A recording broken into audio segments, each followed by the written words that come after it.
Shankar sir எனக்கு ஏவிஎம்மில் அப்படி போகும்போது குட் மார்னிங் வைப்பார். ஃபோன் பண்ணி சங்கர் சார் தான் கூப்பிடுறாரு, நீங்கள் தான் அதில் நடிக்கணும். நான் அதை பண்ணியிருக்கவே கூடாது. ஸ்கூட்டரில் விஜய் இது மேலே இப்படி இப்படி பண்ணிட்டு போகிற ஒரு நோயாளி கேரக்டர் போனோன்னு சட்டை கழிச்சு. அந்த அசிஸ்டன்ட் டைரக்டர் அசோசியேட் டைரக்டர்கிட்ட என்ன வம்பு, சரி கழட்டினேன். பனியனையும் கட்டு, ஏதாவது தட்டிக்குள்ளே ஒரு பொம்பளை குளிக்கிற மாதிரி ஒரு சீன் எடுப்பாங்க. அதை நீங்கள் வயசானவர் எட்டி பாருங்க அப்படிம்பாங்க. பின்னாலேருந்து உதைப்பார். கண்டபடி திட்டேன் அந்த அசிஸ்டன்ட் டைரக்டர் அசோசியேட்டெல்லாம். எனக்கு கொஞ்சம் சில இதெல்லாம் ஹேபிட்ஸ் எல்லாம் கிடையாது. ஓகே. அதனால ஹேபிட்ஸ் உள்ளவங்களாம் அவங்களோட சேர்ந்துட்டேன், என்னை தள்ளி வச்சுட்டாங்க. இதனால தாங்க சினிமாவே வெறுப்பு.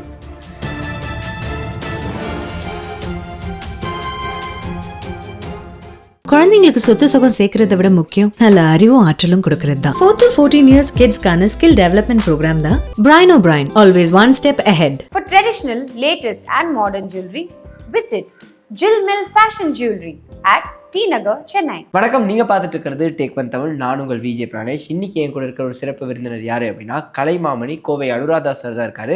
அவர்கிட்ட நிறைய விஷயங்கள் கேட்டு தெரிஞ்சுக்க போகிறோம். வாங்க பேசலாம். வணக்கம் சார். வணக்கம். கிட்டத்தட்ட 1970 இந்த நாடகத்துறையில் இருந்துக்கிட்டு இருக்கீங்க, மீடியாலையும் தொடர்ந்து பயணிச்சிருக்கீங்க. ஸோ அந்த எக்ஸ்பீரியன்ஸ் பற்றியும் சொல்லுங்கள் சார், எப்படி இருக்குது? 14 வயசுலேருந்து நான் நாடகம் போடுறேன். ஓகே. திண்ணை நாடகம், வீட்டுக்குள்ள நாடகம், அப்புறம் மேடை நாடகம் அப்படின்னு பரிணாம வளர்ச்சியாக வந்தது. Okay sir. அப்போ பார்த்தா இந்த காலகட்டத்தில் 65 வருஷம் எக்ஸ்பீரியன்ஸ். அப்பா. அதான் சார், நீங்கள் பார்த்தீங்கன்னா சங்கர் சாரோட படத்தில் நடிக்க வேண்டியதாக இருந்து அது நடிக்கலைங்கிறதெல்லாம் வந்தது இல்லை சார்? அதெல்லாம் உண்மையா சார்? உண்மைதான். நான் இன்னைக்கு காலம்பரை எனக்கு ஏவிஎம்எல் shooting. Okay sir. Shankar sir எனக்கு ஏவிஎம்மில் அப்படி போகும்போது குட் மார்னிங் வைப்பார், நானும் வைப்பேன். ஏன்னா நாடகத்தில் துறையிலேருந்து வந்தவர் அவர், அதனால நான் நாடகக்காரன்னு தெரியும் அவருக்கு. ஓகே. ஃபோன் பண்ணி சங்கர் சார் தான் கூப்பிடுறாரு, நீங்கள் தான் அதில் நடிக்கணும் அப்படின்னாங்க. இல்லை, நான் ஷூட்டிங் இருக்குது, 9 மணி கால் ஷீட் எனக்கு இருக்குது, நான் வேணால் என் கார் எடுத்துன்னு 7:30 மணிக்கெல்லாம் உங்கள் ஆஃபீஸ்க்கு வந்துடுறேன், என்ன பேசுங்க. நான் கார் எடுத்துன்னு போகிறேன். போனோன்னு சட்டையை காட்டி சொன்னேன். ஓகே. சட்டை எது காட்டணும், என் ஊரும் உங்களுக்கு தெரியாதா அப்படின்னு. இல்லை சார் ப்ளீஸ். அந்த அசிஸ்டன்ட் டைரக்டர் அசோசியேட் டைரக்டர்கிட்ட என்ன வம்பு, சரி காட்டினேன். பனியனையும் காட்டு, செட்டி காட்ட வேண்டாம். 25ஆம் தேதி 26ஆம் தேதி இருக்கும் ஷூட்டிங். நைட்டு தான் இருக்கும். இல்லை 25, 26 எனக்கு ஷூட் இருக்கேன். இல்லை நைட்டு தான் சார் இருக்கும் அப்படின்ட்டு வேறு யாரையோ போட்டாங்க. டெஸ்ட்டுக்கு தான் என்னை கூப்பிட்ருக்காங்க. இப்போ ஐ ஆம் நோட்டபுள் பர்சன், ஒரு ரைட்டர், டைரக்டரு. என்னை சட்டையை காட்டுன்னு சொன்னதே ஒரு அவமானம். நீ இன்னொருத்தனை வேறு போட்ட. அப்புறம் பார்த்தா நான் அதை பண்ணியிருக்கவே கூடாது. ஸ்கூட்டரில் விஜய் இது மேலே இப்படி இப்படி பண்ணிட்டு போகிற ஒரு நோயாளி கேரக்டர், ஜீவாவோட அப்பா. ஆமாம், இப்படி இப்படி அந்த இது இப்படி சொறிவான். அந்த பொம்பளை சப்பாத்தி எடுப்போம், கட்டை எடுத்து இப்படி சொறிவான். இவர் ஒன்று இப்படியே இருப்பார். அப்புறம் கூப்பிட்டு போவாங்க. அந்த கேரக்டருக்கா என்ன கூப்பிட்டாங்க? அட டே இதனால தாங்க சினிமாவே வெறுப்பு. நீங்கள் திருப்பி கேட்டிங்களா சார்? அவங்களுக்கு சொல்லி கூப்பிட்டு கேட்டிங்களா? ஏன்? கண்டபடி திட்டேன் அந்த அசிஸ்டன்ட் டைரக்டர் அசோசியேட்டெல்லாம். என்ன தெரியாது, சங்கர் சொன்னான்னு சொன்னீங்களே, எதுக்கே போய் சொல்கிறீங்க? சங்கர் சொல்லியிருந்தா என்னை சட்டையை காட்ட சொல்லியிருக்க மாட்டீங்க அப்படின்னு நான் கேட்டேன். விவேக் அவர்களாக இருக்கட்டும், டெல்லி கணேஷ் அவர்களாக இருக்கட்டும், அவர்களோடையும் உங்களுடைய பயணம் இருந்திருக்கு. விவேக் மேல்மாடி காலையில் என் கூட நடிச்சார். அவர் மேல்மாடி காலி, அவர் ஒரு நல்ல மனிதர் இல்லை சார்? ரொம்ப நல்ல மனுஷன். என் கூட நடித்தப்போ நல்ல ஜாலியாக தான் இருந்தது, சூப்பராக இருந்தது. அந்த சீரியலோட கடைசி எபிசோடில் கூட நீங்கள் பாருங்கள், என்னை இனிமேல் சினிமாக்காரங்கள்லாம் வருஷ கட்டி கூப்பிட போகிறாங்கன்னாரு. அதே மாதிரி ஆச்சு. ஆமாம், அவர் முன்னுக்கு வந்தது, நல்ல பெரிய பேர் எடுத்ததெல்லாம் எனக்கு ரொம்ப சந்தோஷம். இப்போவும் மேல்மாடி காலின்னா விவேக்கு நீ நாங்கள் 2 பேரும் ஒரு டூயிட்டே பண்ணியிருக்கோம். ஏ மாமா நீ கோமா அப்படின்னு பாடுவார் அவர். மாப்பிள்ளைன்னு நான் பாடுவேன். அண்ட் சார் இப்போ ஜெய்சங்கர் அவர்கள் பொறுத்த வரைக்கும் அவருக்கும் உங்களுக்கும் ஒரு நல்ல ஒரு பாண்டிங் இருந்திருக்கு, ஒரு நல்ல நட்பு இருந்திருக்கு. அவரை பற்றி சொல்லுங்கள். ஜெய்சங்கர் நம்ம தெய்வம். அவ்வளோ, அதாவது 3 ட்ராமாவுக்கு அவர் செலவழித்து வந்தார் கோயம்புத்தூருக்கு. புரியுது சார். வந்து அரங்கேற்றத்துக்கு ஒரு டேட் கேட்டால் உடனே கொடுத்துருவார். அவர் தான் சென்னைக்கே நீ வாப்பா, கோயம்புத்தூர்லேயே இருந்தால் ஒன்றும் லாயக்கப்படாது அப்படின்னு கூட்டின்னு வந்தார். அவர் மாடர்ன் தேட்டர்ஸ்க்கு என்னை கூட்டின்னு போனார். பட்டு அங்கே யாரோ என்னை சிகரெட் வாங்கிட்டு வர சொன்னதுனால நான் கோவிச்சிட்டு வந்துட்டேன். என்ன சார் சொல்கிறீங்க, உங்களையா? ஆமாம். எதனால சார்? அவன் அது அந்த கெத்து. எங்கூட கோயம்புத்தூர்லேருந்து என் ஃப்ரெண்ட்ஸ் எல்லாம் கார் எடுத்துகிட்டு வந்துருந்தாங்க. ஓகே. நீங்கள் எவ்வளோ பெரிய செக்ரட்டரி, கோயம்புத்தூரில் எவ்வளோ பெரிய ஆள், உங்களை போய் சிகரெட் வாங்கிட்டு சொல்கிறாங்களே அப்படின்னு சொல்லிட்டு சொல்லாமல் கொள்ளாமல் என்னை தூக்கி காரில் போட்டு கோயம்புத்தூர் கொண்டு வந்துட்டேன். இல்லாட்டி சினிமாவில் எல்லாரும் சீரழிஞ்சிருப்பேன். சீரழிஞ்சிருப்பீங்களா? என்ன சார், சினிமாவில் எல்லாரும் பெரிய ஆளாக இருப்பீங்க, சீரழிஞ்சிருப்பேன் அப்படி. அதெல்லாம் சினிமாலாம் சொந்தக்காரன் டைரக்டராக இருக்கணும், அப்பா டைரக்டராக இருக்கணும். இல்லாட்டா நிறையா 200 ஏக்கரா 300 ஏக்கரா பாக்கு தோப்பு கரும்பு தோப்பு இருக்கணும். சாதாரண ஆளெல்லாம் வேலையெல்லாம் ரிசைன் பண்ணிட்டு வந்தால் ரொம்ப ரொம்ப லாட்ரி சீட்டு வாங்குறத விட ரிஸ்க். சரி சார், கோவை சரளா மேம்கே நீங்கள் தான் கோவை ஸ்லாங் சொல்லி கொடுத்தீங்களாமா, அது உண்மையா? ஆமாம், கோவை சரளா வந்து 15 வயசில் எங்கள் ட்ரூப்பில் ஜாயின் பண்ணாங்க. அப்போ பாவாடை சட்டை தான் போட்டுட்டு இருந்தேன். நாங்கள் தான் தாவணி கட்டி விட்டு ஹீரோயின் பண்ணி, வேறு ஹீரோயினாக கிடைக்கல. ஓகே. அவங்க ஆரிஜின் மலையாளி. ஓகே.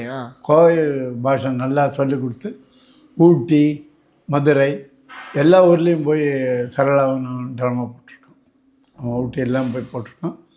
அங்கே எக்மோரில் போடுறப்போ பாக்யராஜ் சைடில் இன்னும் ஃபுல் ட்ராமா பார்த்துருக்கேன். பார்த்துட்டு அங்கே தான் அவர் மனசில் கோவை சரளா இந்த கோவாலு அப்படின்னு கூப்பிடுறதுக்கு வந்திருக்கோன்னு நினைக்கிறேன்.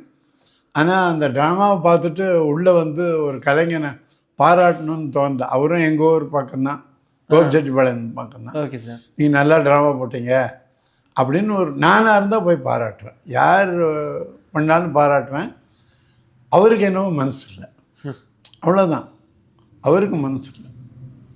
அப்புறம் கோவை சரளா எங்கேயோ ரொம்ப பிரபலமோடு கோவை சரளா ஃபோட்டோ எடுத்து நான் நிறையா கம்பெனிக்கெல்லாம் போயிருக்கேன். இவங்களுக்கு ஒரு சான்ஸ் கொடுங்கன்னு.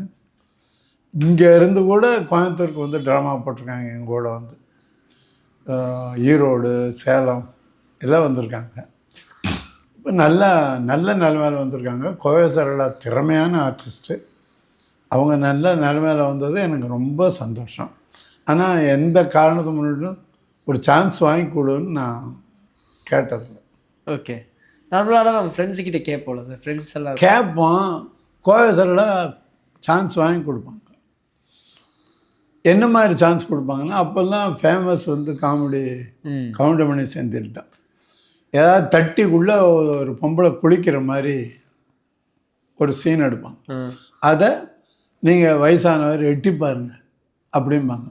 பின்னாலேருந்து கவுண்டமணி உதைப்பார். அதெல்லாம் நமக்கு தேவையா? என்ன பெரிய கேரக்டர் கொடுத்துட போகிறாங்க? ஒரு ரைட்டருக்கு உண்டான மதிப்பு மரியாதை வேணும்னா அவரே டைரக்ட் பண்ணணும், அவரே கேரக்டரை ஃபிக்ஸ் பண்ணணும், இல்லாட்டா நடக்காது. ஆனால் சார், இப்போது நீங்கள் சொல்கிற மாதிரி பார்க்கும்போது சினிமாலேயும் சரி, இப்போ இருக்கிற நிறைய இடங்களில் இந்த பாடி ஷேவிங் பண்ணுறது, இல்லை அடித்து காமெடி பண்ணுறதுங்கிறது ரொம்ப ஜாஸ்தி ஆயிடுச்சு சார். ஆமாம், விழுந்தால் கூட சிரிப்பாங்க, அடித்தா சிரிப்பாங்க.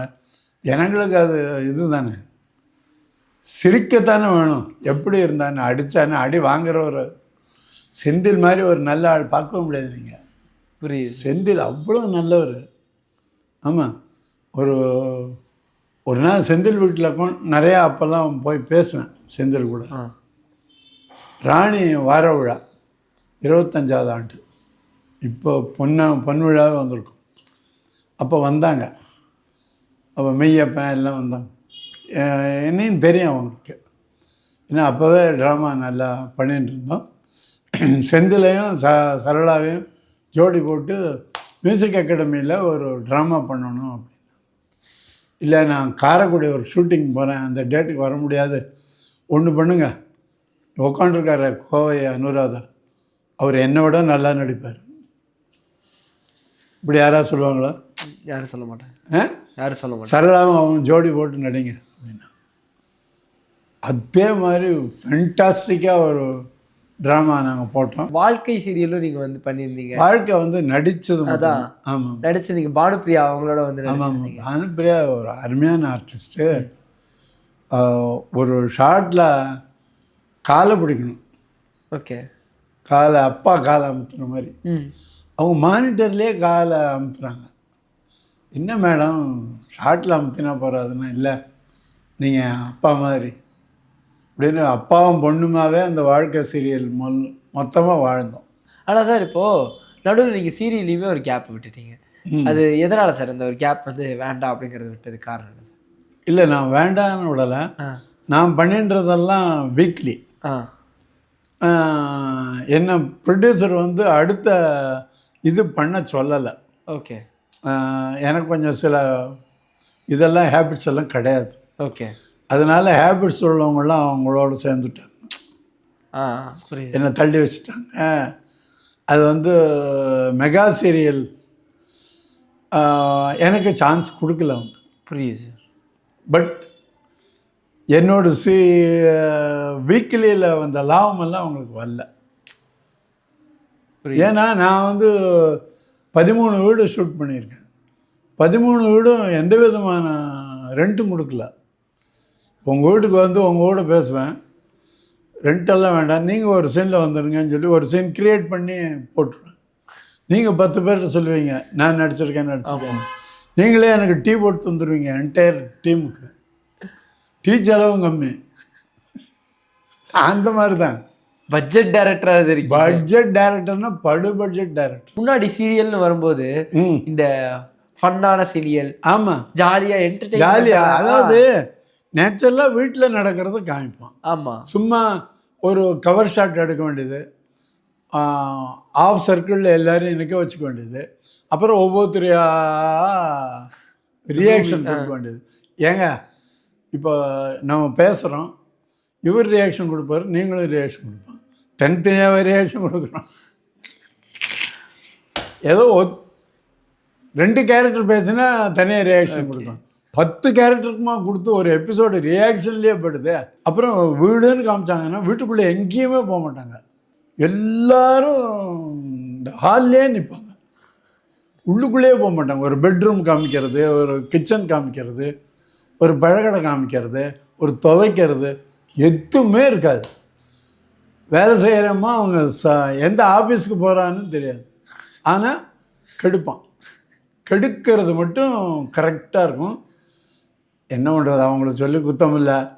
1000 எபிசோடு எழுதினா யார் கதை எழுத முடியும்? எப்பேற்பட்டவனும் கதை எழுத முடியாது. இப்படி தான் பண்ண முடியும். ஆனால் சார் இப்போது கிட்டத்தட்ட சீரியல்ஸ் எல்லாமே ஒரே மாதிரி மாறிடுச்சு சார். இப்போது ஒரு டிவியில் ஒரு சீரியல் பார்த்துட்டு இருப்போம், 10 நாள் கழிச்சு அதே மாதிரி சீன் வந்து வேறு சீரியல்லையும் வருது இல்லை சார்? இல்லை அப்படி தான் வரும், வேறு வழி இல்லை. வெள்ளிக்கிழமை உட்காந்து முடிவு பண்ணுவாங்க டிஆர்பி ரேட்டை ஏற்றணும் அப்படின்ட்டு. யாரையோ ஒருத்தரை சாகடிப்பாங்க, இல்லாட்டா யாரையோ ஒருத்தரை ஆக்சிடெண்ட் பண்ணுவாங்க. அந்த இதில் ஆஸ்பத்திரி சீனு, இவங்க ரியாக்ஷன், அது இது எல்லாம் அது வந்து ஒரு வாரம் ஓட்டிடுவாங்க. கரெக்டாக சார். நிறைய விஷயம் பேசணும். இந்த ஒரு பேட்டிக்கு ரொம்ப ரொம்ப நன்றி சார். கண்டிப்பாக டேக் ஒன் யூடியூப் சேனலுக்கு ரொம்ப நன்றி. For traditional, latest and modern jewelry, visit Jill Mill Fashion Jewelry at T Nagar, Chennai.